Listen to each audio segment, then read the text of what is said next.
De retour dans l'Africa Newsroom, notre invité Maïs Mouissi, consultant bancaire, est toujours avec nous, ainsi que nos éditorialistes Joël Montlouis et Daoud Attal. Et tout de suite, c'est le dossier du jour.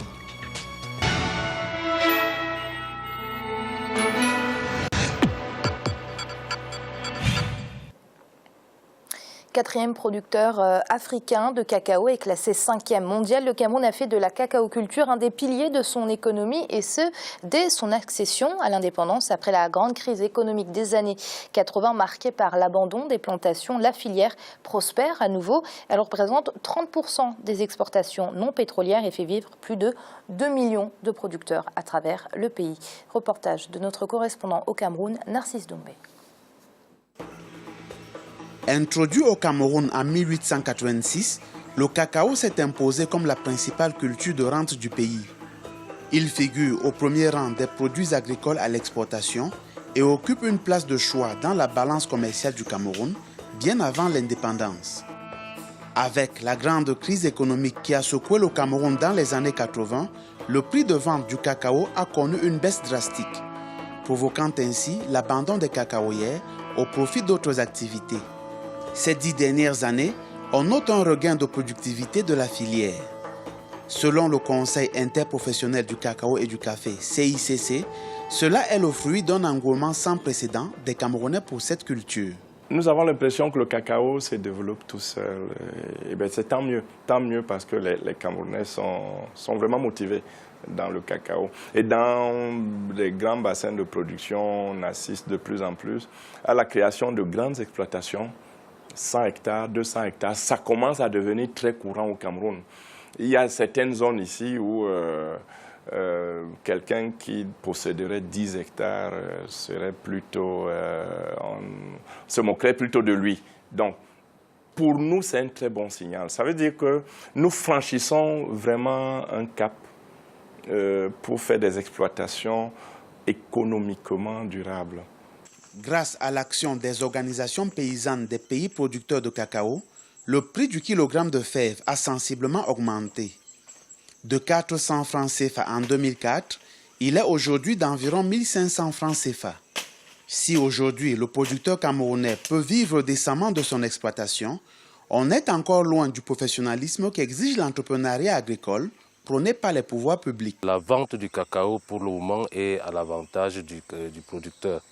Alors le seul souci, c'est seulement qu'il reste que les producteurs s'organisent.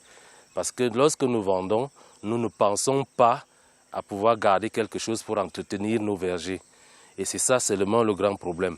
Parce que si nous réussissons aujourd'hui à faire de grandes organisations économiques qui peuvent nous aider à avoir des produits pour pouvoir entretenir nos cacaoyères, je crois que le producteur ne peut pas avoir des soucis. La filière cacao aujourd'hui souffre du vieillissement des producteurs. La moyenne d'âge est d'environ 60 ans. Au niveau du CICC, c'est une préoccupation majeure. Plus de 300 jeunes formés et encadrés par des experts dans le cadre du projet New Generation, qui est à sa 3e année, développent actuellement leur premier champ. Les résultats obtenus à cette phase du projet sont au-delà des attentes des initiateurs. À leur niveau, acheter quelques sacs d'engrais, à leur niveau, faire un travail en groupe, passant de l'un à l'autre, avoir des pépinières qui sont plus jolies que certaines pépinières de certains centres de recherche. Alors je trouve que c'est formidable. Et quand c'est fait par ces jeunes, on peut dire que le Cameroun a de l'avenir. Selon les professionnels de la filière cacao, la difficulté majeure demeure l'accès aux semences. Notre problème dans le cacao, c'est la disponibilité des plants. Parce que notre production stagne autour de 220 000 tonnes et nous n'arrivons pas depuis 5 ans à aller au-delà. Pourquoi? Parce qu'il n'y a pas assez de plants. L'une des exigences de l'agriculture de seconde génération, c'est le développement des grandes exploitations. Et dans cette conquête des terres arables, les petits producteurs ne se sentent pas protégés. C'est qu'il y a des gens qui prennent des centaines, des dizaines, des hectares, ceux qui sont nantis de moyens. Et nous autres, quand nous venons, nous n'avons pas de possibilité. Et peut-être même, quand tu as déjà pris 2 hectares, il fait encercler ça et on te chasse. Donc c'est un problème sérieux que le gouvernement doit reprendre. Il faut bien regarder ça. On ne sait pas comment est-ce qu'on peut accorder une centaine d'hectares à une seule personne alors que d'autres en ont besoin. Grâce à un environnement naturel qualifié d'exceptionnel par les experts, le cacao camerounais possède des propriétés uniques recherchées par les industries de transformation. Sur Terre aujourd'hui, dans le monde entier, le cacao du Cameroun est le seul qui est la couleur rouge brique, qui est nécessaire. Tous les chocolatiers veulent ce cacao, ne serait-ce que pour obtenir cette couleur, qu'on obtient difficilement autrement qu'en prenant la fève du Cameroun. C'est un avantage comparatif. Notre cacao a des grosses fèves. Et la teneur en matière grasse est de loin supérieure à la moyenne des autres origines de cacao. Donc, nous avons tout ce qu'il faut. Malgré la qualité très appréciée des fèves produites au Cameroun, l'industrie locale de transformation tarde à décoller. Pour les opérateurs économiques présents dans ce domaine, encourager la transformation locale a un impact positif sur l'économie nationale ainsi que sur la santé des populations. La transformation locale du cacao contribue, n'est-ce pas, à la création d'emplois. Lorsqu'on s'engage dans la transformation du cacao, soyons sûrs, ça crée des emplois. Deuxièmement, ça apporte un bien-être. Avec la transformation locale, le Camerounais peut avoir accès à ces beurres de cacao et bénéficier de tout le bien-être que le beurre de cacao apporte déjà sur le plan thérapeutique. Troisièmement, ça permet aux entreprises, aux industries, que ce soit des industries cosmétiques ou les industries agroalimentaires comme ceux qui font dans la biscuiterie, comme ceux qui font dans la chocolaterie, aux industries locales d'avoir une matière première à moindre coût. Le cacao au Cameroun est produit dans 7 des 10 régions du pays et ses exploitations couvrent environ 425 000 hectares.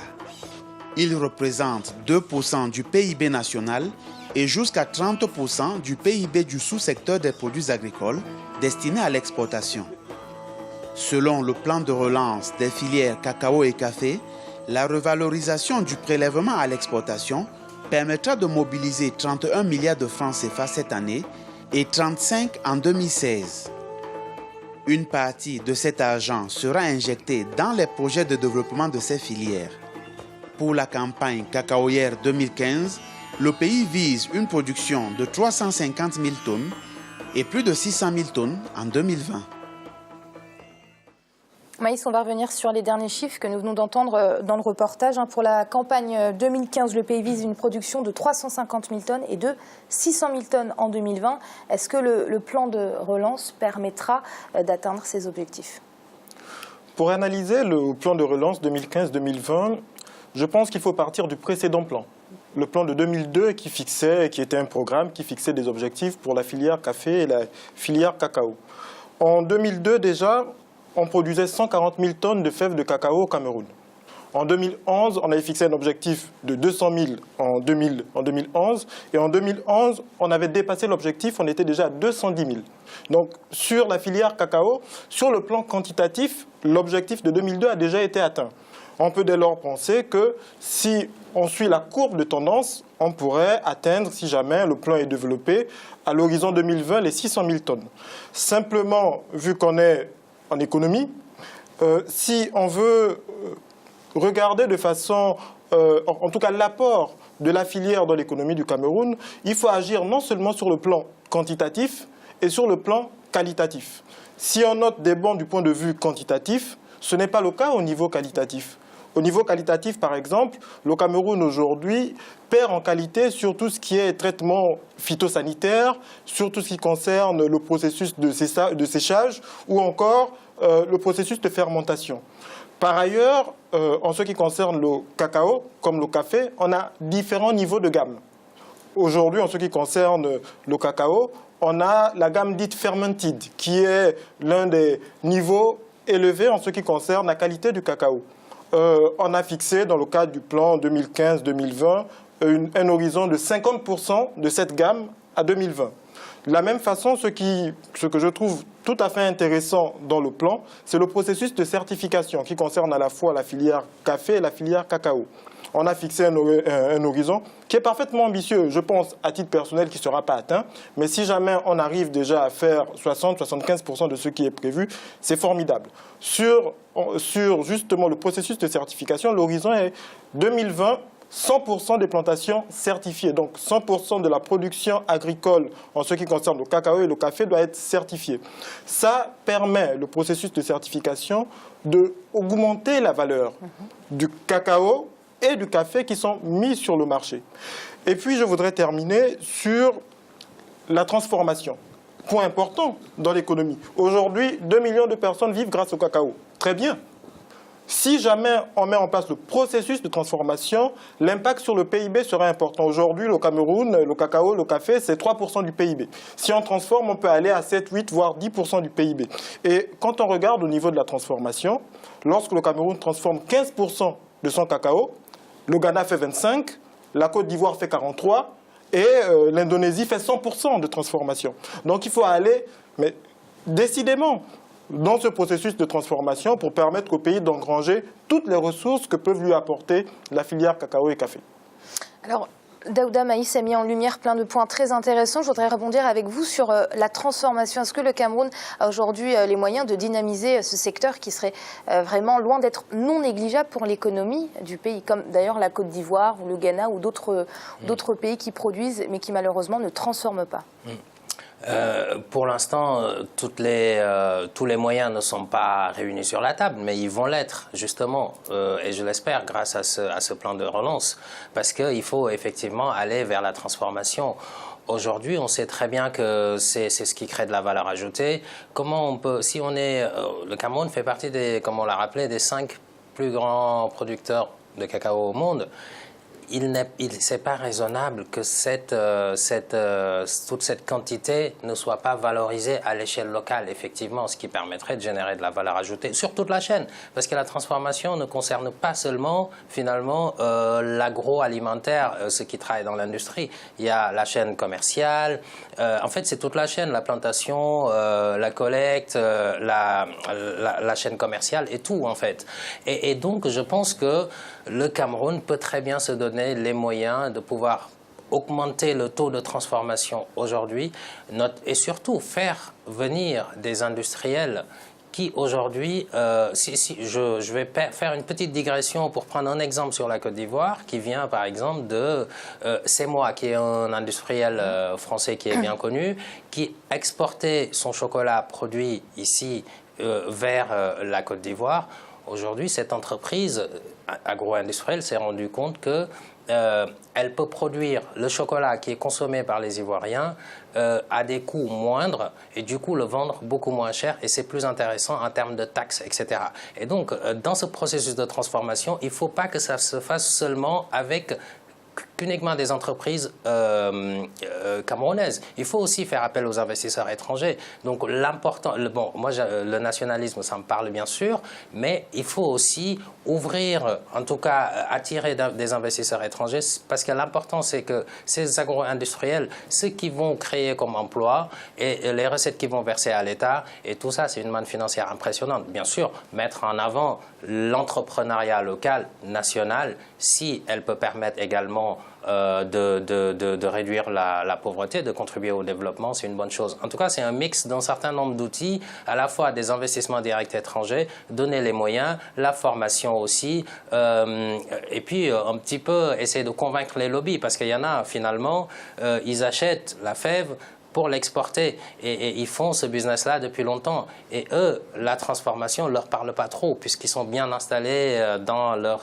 circuit de business à la base. Donc il faut convaincre tout le monde et montrer les vertus, en tout cas en termes de retombées économiques, sociales pour les populations camerounaises. Surtout injecter des financements, ça coûte très cher. Ça coûte très cher, il faut injecter des financements, mais justement c'est pour ça que l'État ne va pas le faire tout seul forcément. L'État va le faire, va mettre les moyens, préparer le terrain, le dispositif. Grâce à des partenariats privés? Exactement, on ne peut pas demander tout à l'État. L'État met en place le cadre idéal pour développer tout ça. Maintenant, il faut inciter les investisseurs étrangers à venir transformer sur place et non pas que prendre la matière et l'exporter seulement.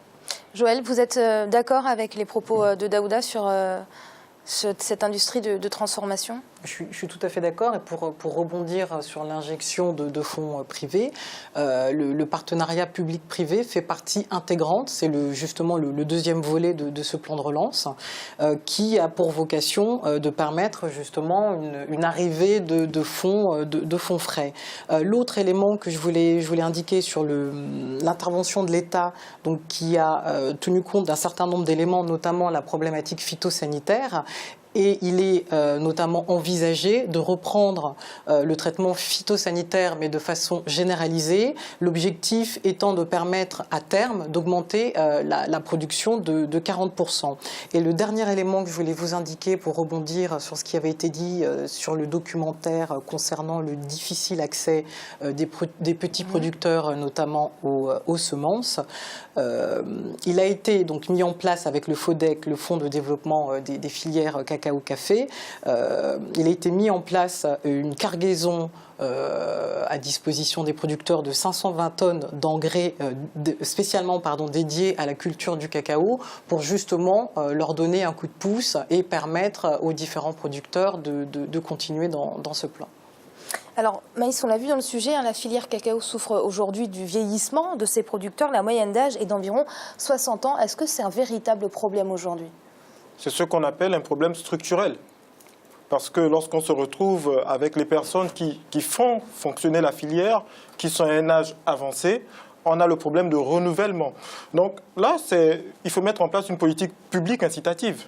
Simplement faire en sorte que les jeunes, on arrive par des mécanismes à les inciter, à les intéresser à aller dans cette filière en faisant comprendre que cette filière fait vivre son homme. Aujourd'hui, je le répète, ces 2 millions de personnes qui y vivent, c'est aussi beaucoup d'argent qui passe par la filière. Entre 2005 et 2010, on est passé de 116 milliards dans la filière à 312 milliards. Donc une augmentation des fonds injectés dans la filière de l'ordre de 168%. Donc c'est quelque chose qui rapporte de l'argent. Simplement, il faut faire en sorte, pour inciter les jeunes qui ne sont pas comme la génération d'avant, qui sont généralement un peu plus diplômés, faire en sorte que ça ne se limite pas aux planteurs traditionnels qui va aller planter des plants de cacao dans une plantation de 10 hectares. On doit introduire un minimum de mécanisation.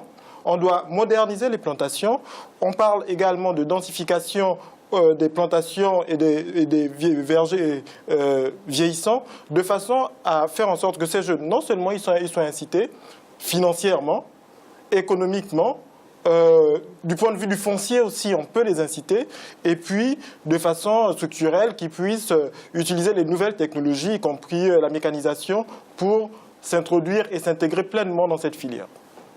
Et c'est l'heure de marquer une nouvelle pause. On se retrouve très vite pour la suite de l'Africa News. On va tout de suite.